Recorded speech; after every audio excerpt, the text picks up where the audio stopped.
Greetings and love in the name of His Imperial Majesty Emperor Haile Selassie.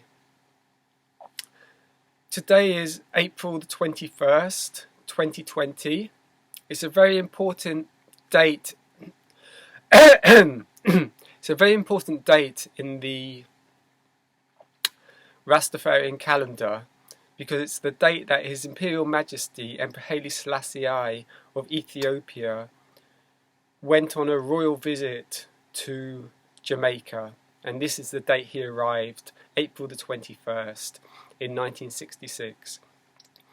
I'd like to share with you about who Haile Selassie is, but before I do, I'd like to say a few things about myself. My name is Adrian. I don't consider myself specifically a Rastafarian anymore, even though at one time I did when I was a youth. I identified with Rastafari strongly. I started burning the herb, listening to Bob Marley, growing my dreadlocks and identifying with Rastafari. And I spent a lot of time in Jamaica after that, many winters in Jamaica, especially living on the Rastafarian camp of the Bob Ashanti at 10 Miles Bull Bay. So I've had a lot of immersion in Rastafari. So in that respect, I see myself as not qualified, but able to speak on Rastafari and His Imperial Majesty Emperor Haile Selassie. And secondly, for all those who might be looking at me thinking that because I'm a person in this body, white body, that I may not be qualified to speak. Now this is an issue I confronted in my journey in Rastafari. I love Rastafari, but that particular issue didn't serve the Rastafari movement from my subjective view and objective view. It didn't and doesn't serve the Rastafari movement, because I was going to speak on Babylon today, specifically who and what is Babylon, because we're on this global lockdown because of this so-called coronavirus. And for many people who are interested in world affairs from all different angles would be observing this as an unusual and, as has been mentioned many times, an unprecedented phenomena that we're experiencing. So because of that, I was going to speak on Babylon specifically, but I've decided to speak more on who Haile Selassie is, because it's April the 21st and Selassie came to Jamaica, and it was an important moment in history, and especially for the Rastafarians. But on that point about the colour, racism is something that was brought in through the Babylon system. So let's keep it within the context of Rastafari. Racism, that's something that was brought in through the Babylon system, bringing the African people as slaves into the Western world. And this is how racism grew amongst the white and the black people. Now Rastafari, as the Rastafarians' leader, Emperor Haile Selassie, speaks in the famous quote, "Until the colour of a man's skin is of no more significance than the colour of his eyes, there shall be war." So the Rastafari philosophy, coming from their even God and King, what to speak of King, God and King, is that we should break down the barriers as Rastafarians, the race barriers, and not bring that Babylon contamination into the Rastafarian movement, which can often be an issue. We bring something from the contaminated state into something that's pure, and we contaminate within that pure arena. So Rastafari is pure, but bringing in that contamination of Babylon, of racism, then we bring that contamination within the Rastafarian movement, and that stops the Rastafarian movement from progressing to its goal of peace, love, harmony, but also justice and equality for all people. It actually hinders that because of the racist element that may still be and is within the Rastafarian movement. So this is just a voice out to any black-skinned African Rastafarians who are watching this, who may be thinking, who is this blood clot, white boy, think he is to speak on Rastafari? Him have no qualification, man. Well, it doesn't work like that. That attitude won't take us forward. And that was a great difficulty for me in my journey in Rastafari, is that I met that in many arenas I went to within Rastafari. But at the same time, I met so much love within Rastafari also. So much love. And that melted my heart. The angels of Rastafari greeting me with so much love, you know, and that was so beautiful. But the other element, it stops the Rastafari movement working together in one unity, and Rastafari will only really fully move forward when all nations work together as one under the banner of the red, gold and green, and under the banner of the red, black and green, and under the banner of His Imperial Majesty. Because I know there's some houses that still, like the Ethiopian World Federation, for example, just recently they were speaking and saying how people of other races can support them, but they're going to do it themselves. And it's it's a great attitude in that respect. We want to do it ourselves. We want to liberate Africa ourselves. But when we can work together, things will work much better. Things will work much better. And I experienced that just recently because I haven't been to Jamaica for a long time. The last time was in 2004. And now I just went back last year, 15 years later in 2019. And I revisited the Bobo Shanti camp.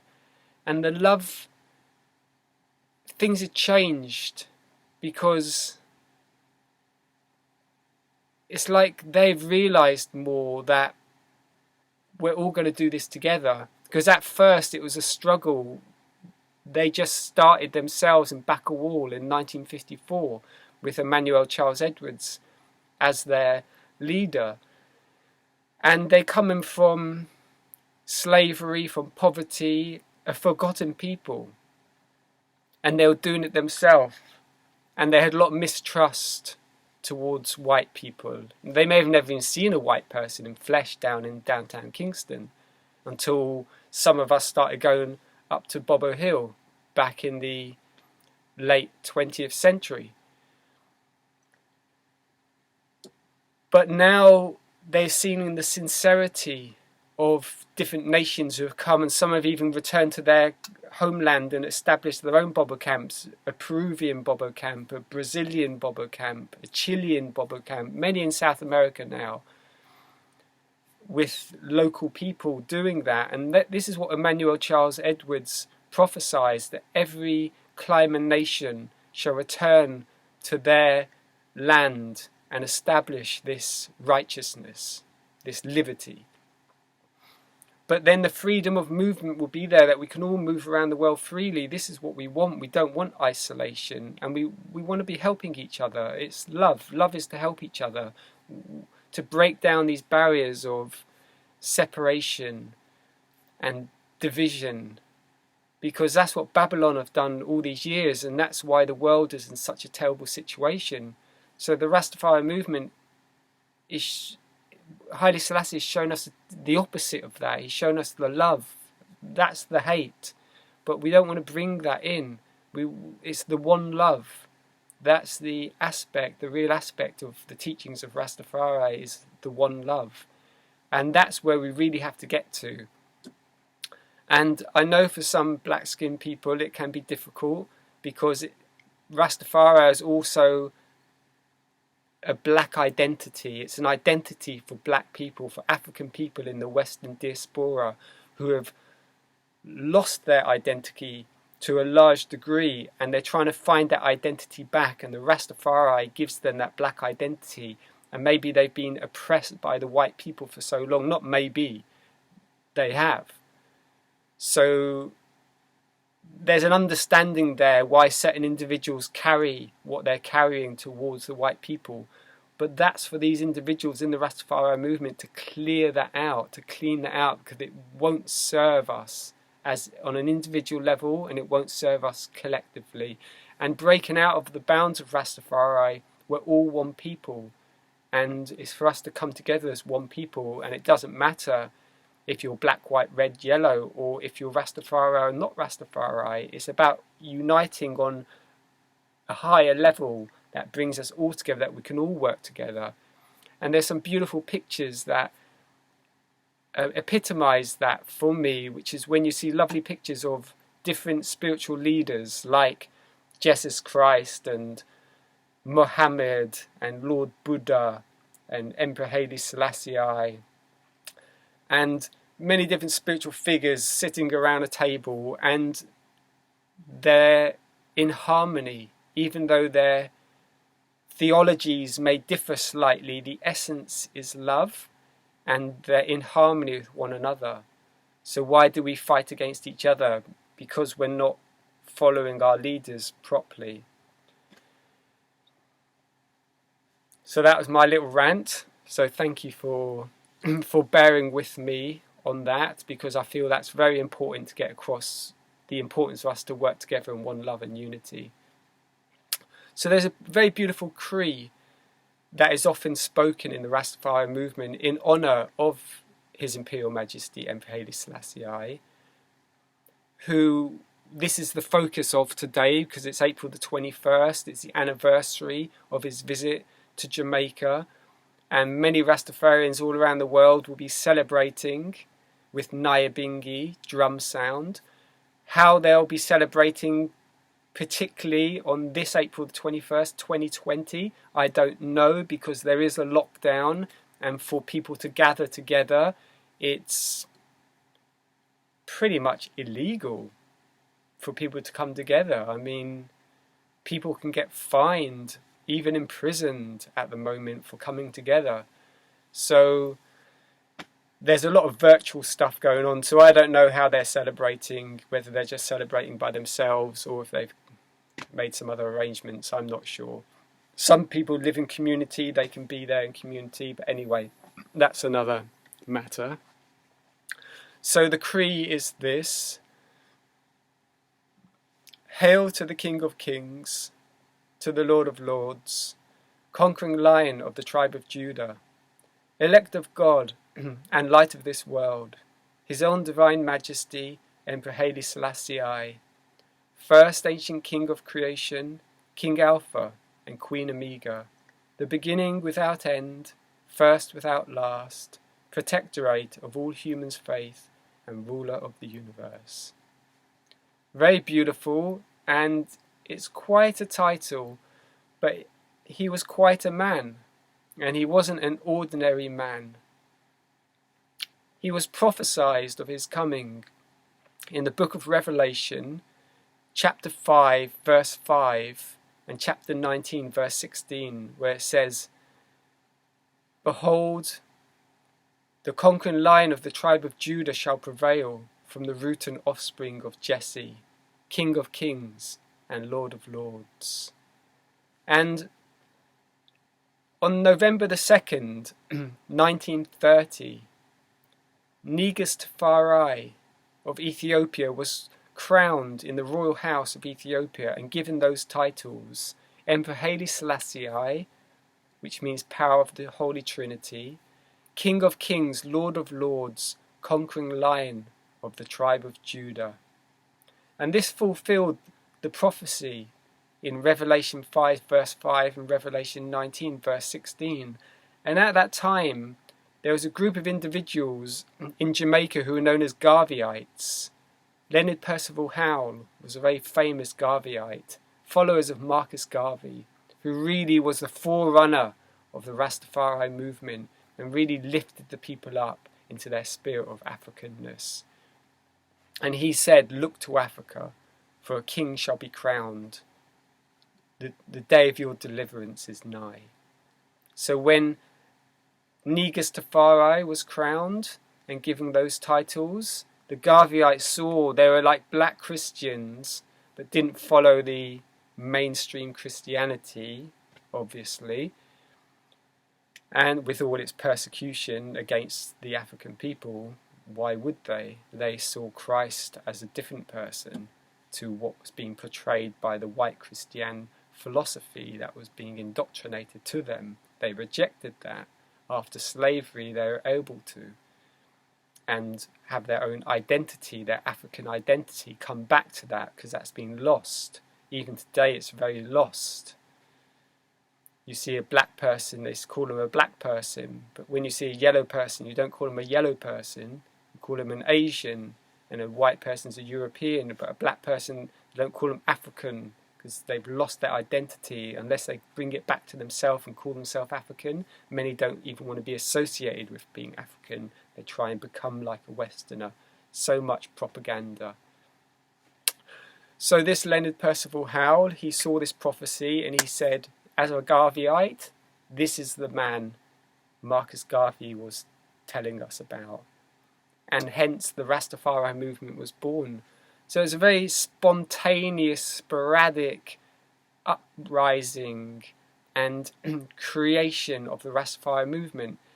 And the Rastafari movement is like that in general. And I think that's one of the beautiful things about it. There are houses of Rastafari, like I mentioned, the Bobo Shanti, who, formerly known as the Ethiopia Africa Black International Congress Divine Church of Salvation. And then you have the Nyabingi Order Theocracy Reign, the Ethiopian World Federation that I touched on, the 12 tribes of Israel. So you have a few main houses and smaller houses, and then you have many Rastafarians who don't belong to any house. And there are some doctrines within the houses which are common to that house, so the members of that house kind of adhere to. But even within the houses, there's much individual feelings and thoughts on life in general and the Rastafari philosophy in particular. And there's many individuals, like I mentioned, who don't belong to any houses, and they're very free-thinking Rastafarians. And Rastafari in general is like that. It's a very free-thinking philosophy, and that is one of the very beautiful things about Rastafari, that it's not a limited doctrine that's fed to you and said this is what you're to believe, and you just drink what's being fed to you and then you believe what's being told. It's helping you to think for yourself, and this is real spiritual life, is to think for yourself and know the truth for yourself. And this is what Haile Selassie came to help people with, to become free thinkers in this time and think for themselves. So, in that prophecy where it said he'd be from the root of Jesse, Jesse was the father of David, and David was the father of Solomon. And from this lineage, it said Emperor Haile Selassie is the 225th king in the lineage of Solomon.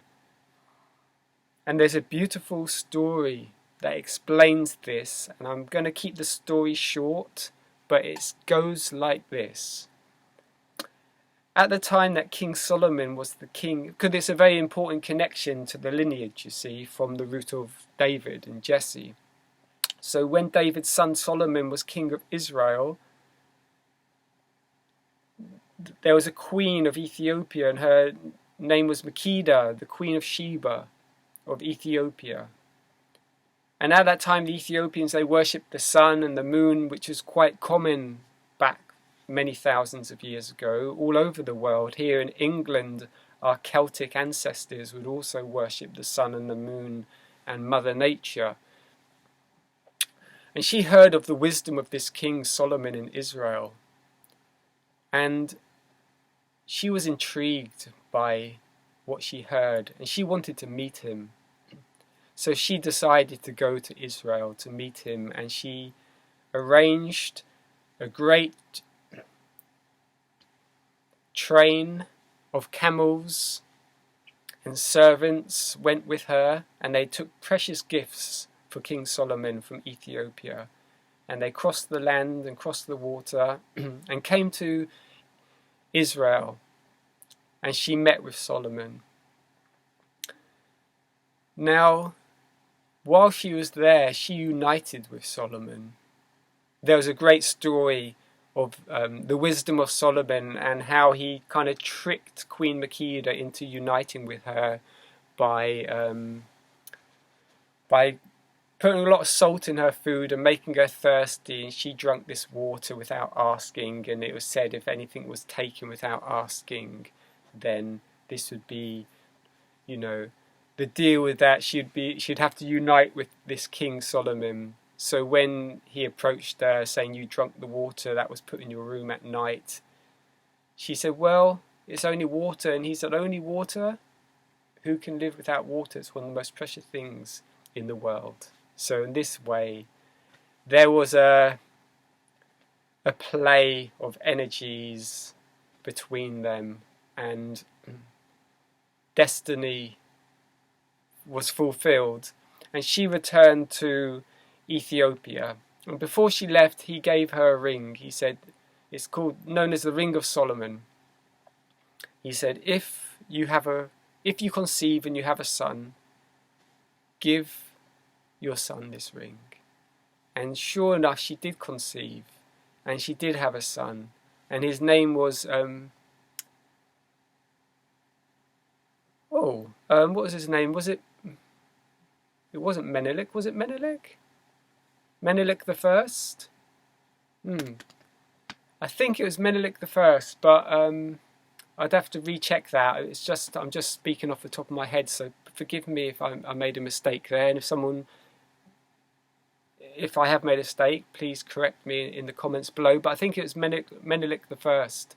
So she had a son, and she gave him the ring, and when he was older, he returned to Israel. And this is a little twist I'm going to add now about the Ark of the Covenant, which is very interesting. And then we'll come to how this Haile Selassie comes from this lineage, which we can see has connected to Solomon. So King Menelik, isn't it? King Menelik the First, he went to Israel to see his father. And when he turned up, he had the ring. His father knew, yes, you are my son. And he spent some time there. And at that time, the Ark of the Covenant was in Israel with the 10 Commandments in. And it was said that wherever these 10 Commandments, wherever this Ark of the Covenant was, God would be with his people there. So that's why at that time the God was known as the God of Israel. And that was another important point of Queen Makeda's meeting with King Solomon, was to learn about his God, this God of Israel. Who is this God of Israel? Because we worship the sun, moon and stars. So who is this God of Israel that you worship? And she learnt about the God of Israel, and she took those teachings back to Ethiopia and started implementing them into her kingdom and worshipping this God of Israel. So when Menelik went and spent time with King Solomon, he decided to bring the Ark of the Covenant back to Ethiopia without receiving King Solomon's blessings. So basically he stole the Ark of the Covenant at night with his servants. They went into the chamber where the Ark is, and they stole it and made way towards Ethiopia at great speed. And when King Solomon found out that the Ark had gone, it was too late. They tried, but it was too late to catch Menelik. And it said at that time, the God of Israel and the mercy moved to Ethiopia with the Ark of the Covenant. Where it is today, there's a church. Is it called Zion Church? Church of Zion? Is it in Axum? So there's a church you can look up, the Ark of the Covenant in Ethiopia, and there's a church and a guard of the Ark, and he's been guarding it for many, many years.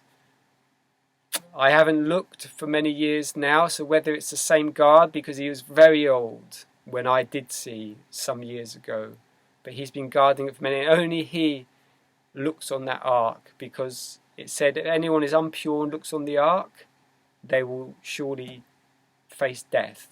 That's been spoken since that time that the ark was built and the 10 Commandments were put on that ark.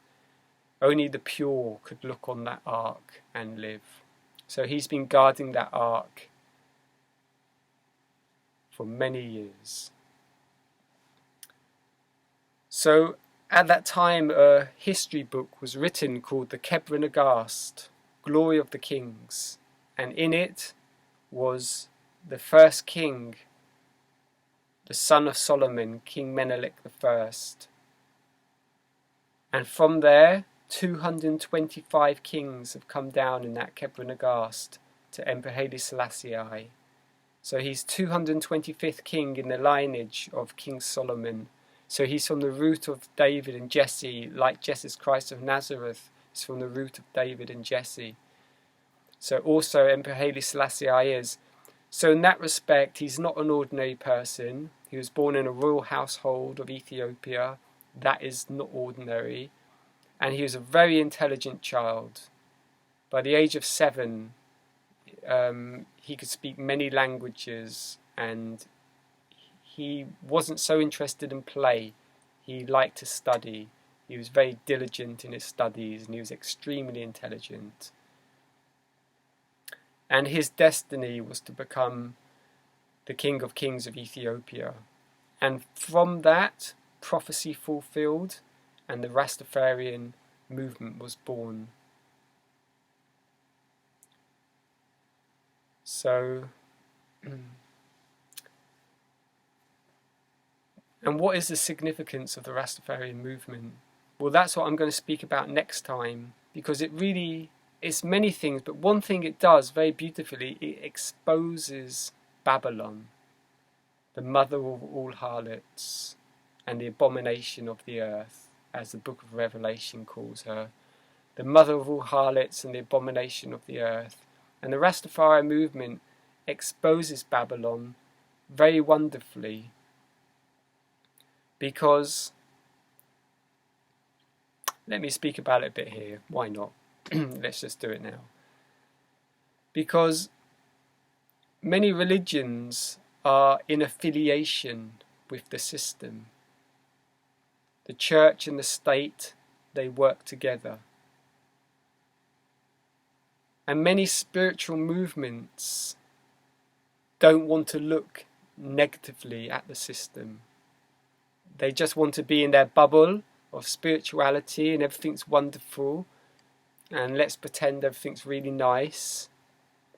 But that's putting your head in the sand to a large degree.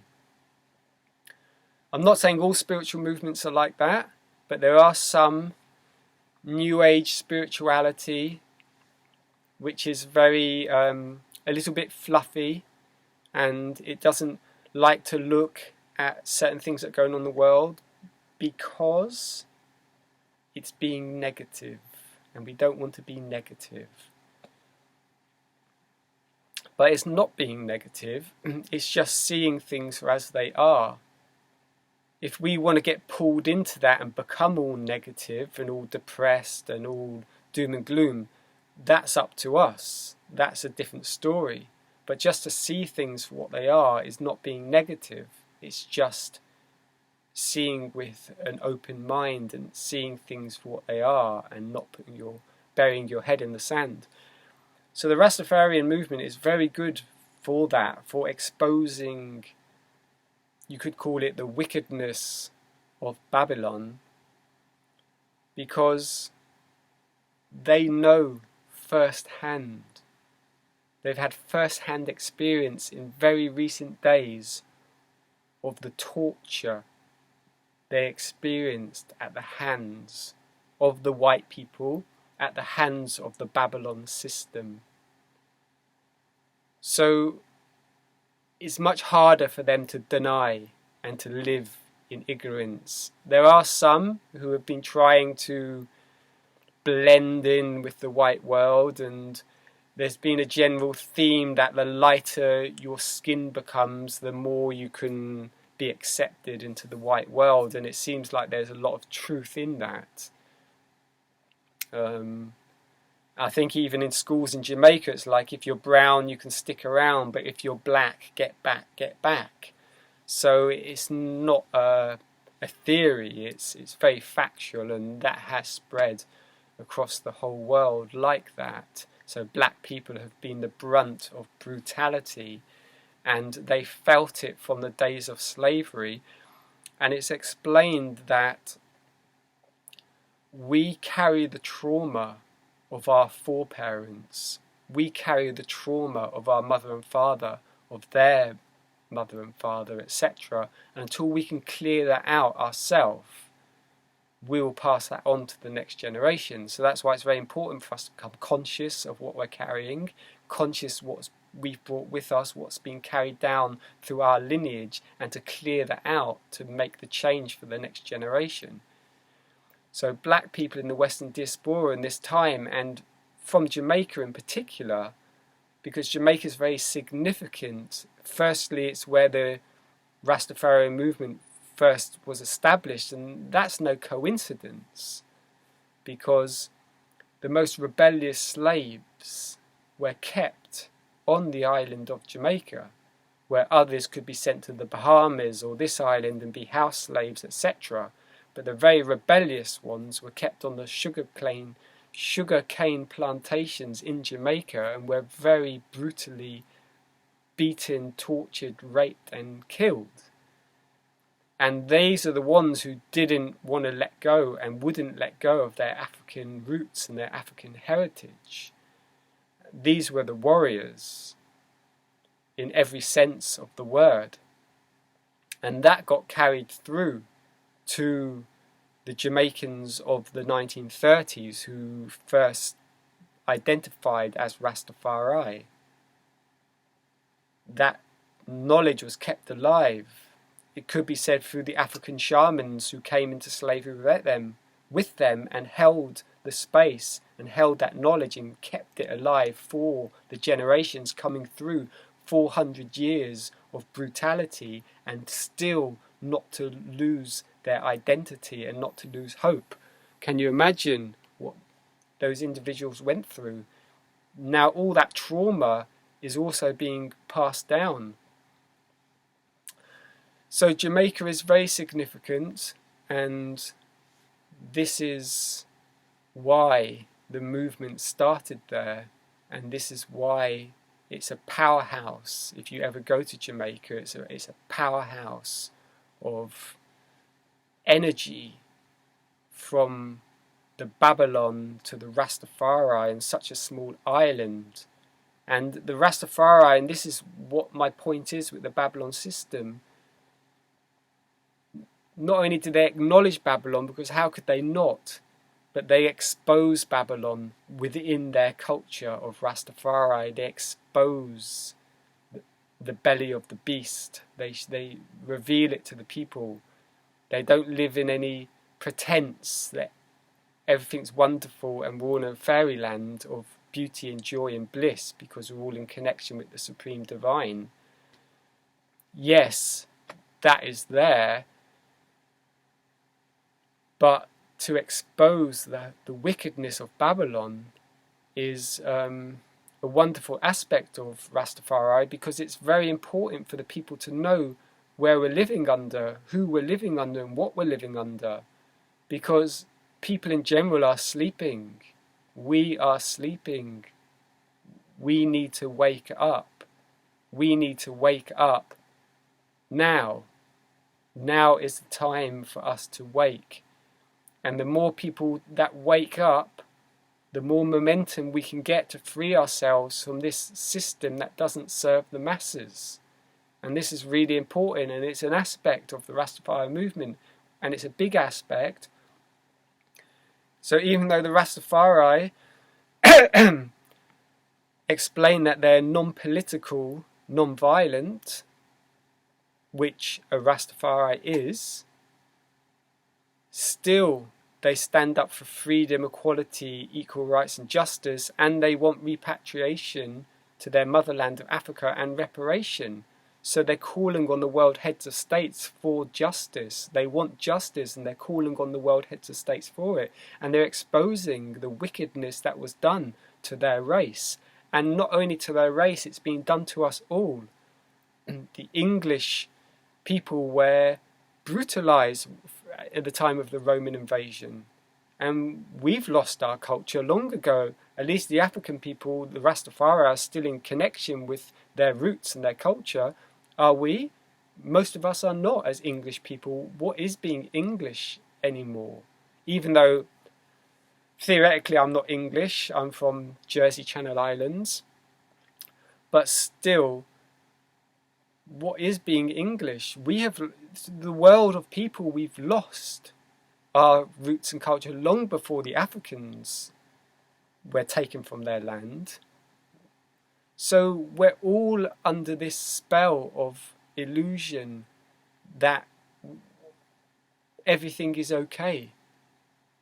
We're in dire straits. Look, the whole globe practically is locked down. I mean, there's major implications of this. The future may never be the same again after this lockdown ends. It's time for massive change, and that time for massive change is now. And the Rastafarians are doing a wonderful thing by agitating for their freedom, redemption, international repatriation, because that will be necessary as part of global world peace. We need to restore balance on the earth. If Africa has been raped and robbed, and the people have been raped and robbed, which it has, the gold, the diamonds, the oil, it's all been taken from Africa. And it still is, even to this day, the African people aren't experiencing any fruits that come from their land. The people aren't, it's not reaching the people. All the diamonds and the gold and the oil, the people should be very rich, but they're not, they're in poverty. And the African people were raped and robbed. So there's an imbalance, and balance has to be restored before there can be world peace. So the Rastafarian movement is a major part of that. And it's important for people to see how major that is, because often Rastafarianism by mainstream people can be seen as just black people with dreadlocks who smoke marijuana. And obviously there's much more to it. Just with this prophecy that we talked about in history, showing this lineage of Emperor Haile Selassie and who he was, is wonderful in itself, and it's the most ancient Christian civilization on earth. And it's an amazing place. I haven't been there personally to Ethiopia. Maybe one day I will. But I've seen a lot of documentaries on Ethiopia, and I've had a strong connection with Ethiopia and Ethiopian Orthodox Christianity. And it's very beautiful, and it predates Western Christianity by a long way.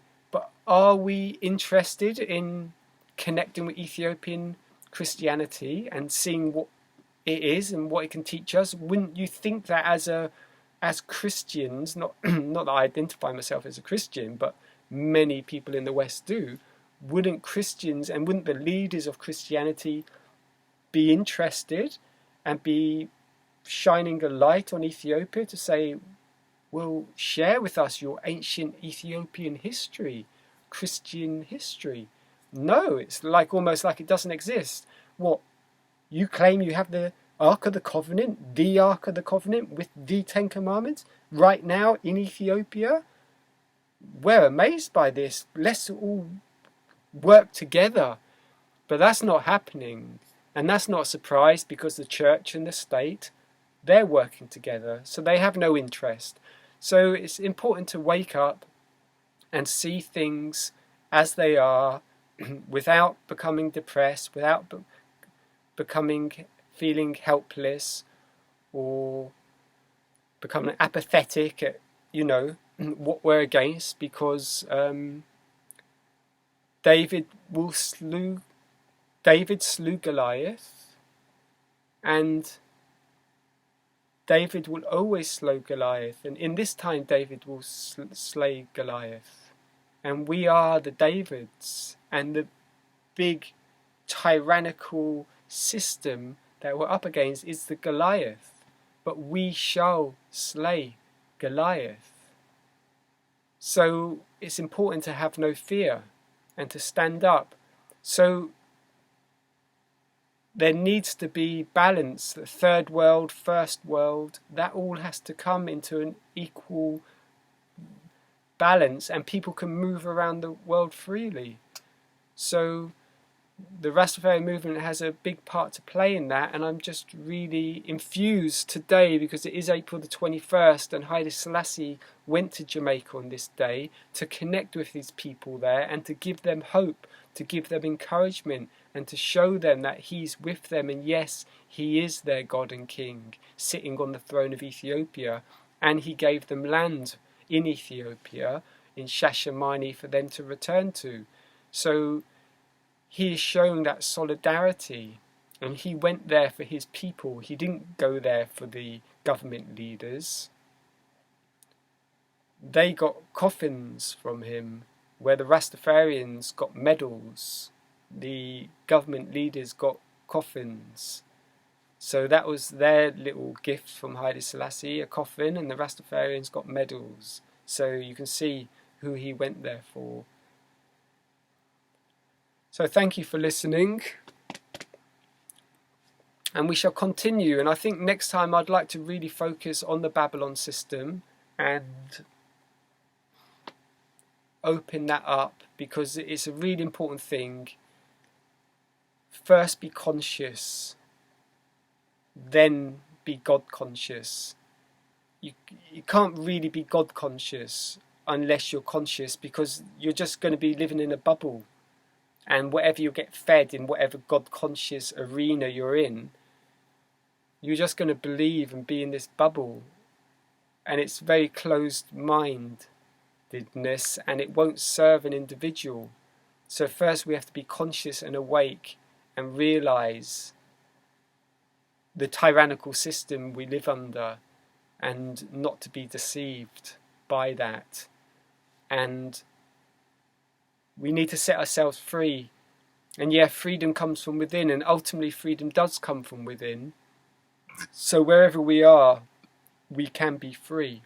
But also there's an external freedom, and that is within Rastafari, the repatriation to Africa. It's an external freedom, and it's to build up Africa, and it's to put your energy where you want to put your energy, which in this case is building up Africa. That's where African people want to go and put their energy, not to help hold up a system which raped their mothers and grandmothers and foreparents. Why would they want to do that? Obviously they wouldn't, because it's the same system today, is the same system that raped their great-grandparents back in the day. So why would an individual with knowledge want to serve that system? So it's important to gather knowledge, to wake up, and then we know what we want to do, because we want to set ourselves free. And now is the time to do it while we still can externally move around the world. Well, not right this second, see? We're on lockdown right now. We can't move around the world. But when that lockdown ends, it's good to start getting yourself in place. Because it's not pessimistic or seeing that the time of Armageddon is coming, but self-sufficient farm communities is a very progressive way to move forward, because it's breaking down the centralisation of government. And this has been a great problem, and we've been born into this centralised government. So straight away they supply everyone with their water, they supply everyone with electricity, they supply the houses that we live in, and all the money goes to them, and they're sitting at the top, aren't they? Where's the triangle? Where's the pyramid? They're sitting at the top there. Everything goes up to them, from the masses at the bottom. It all goes up to them at the top. And we're all like slaves to this system. So to break down this system by creating self-sufficient farm communities, well, I say farm communities, just communities, but then naturally you create a self-sufficient community. And this is a way forward, that we break down the centralized aspect into smaller self-reliant communities that will grow their own food. They will create their own power source through solar panel or other means of energy, natural energy. They will create their own water supply through wells or other natural means to get their water. And all the knowledge is there for us to do that. We have individuals, many individuals on this planet. If you watch the Zeitgeist series, it moves into how cities could be. And there's many individuals who have great expertise in individual subject matters pertaining to self-reliance and self-sufficiency, drawing on the knowledge of our ancestors, but also using modern means and bringing the two together, and we can create a utopia.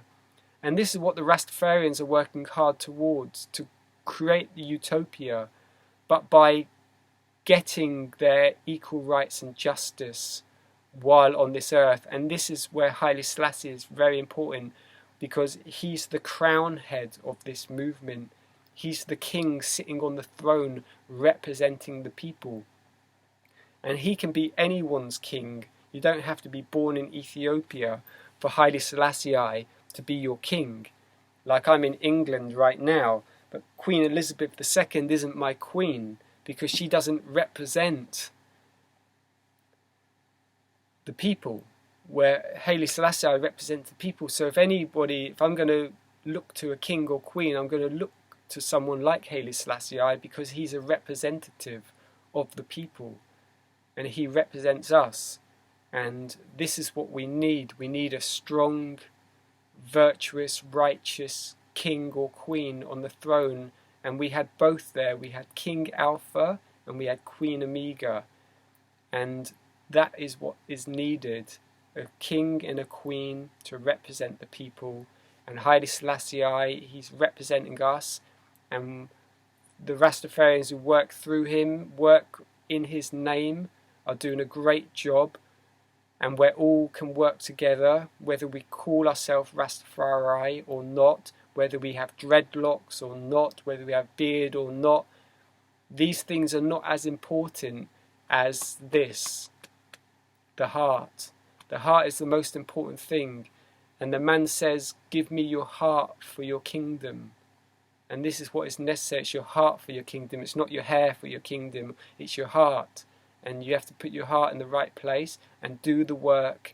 And so I just like to big up the Rastafari on this day, April the 21st, and encourage you to keep on with your work, and that we're all working together.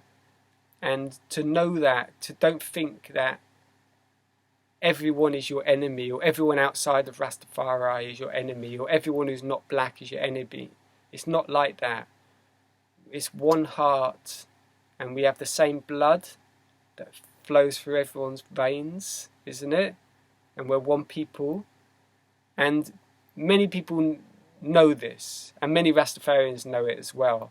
They'll say, he's a black man with a white heart, or he's a white man with a black heart. Because, you know, there's so many black leaders in Jamaican government, and they've been so corrupt.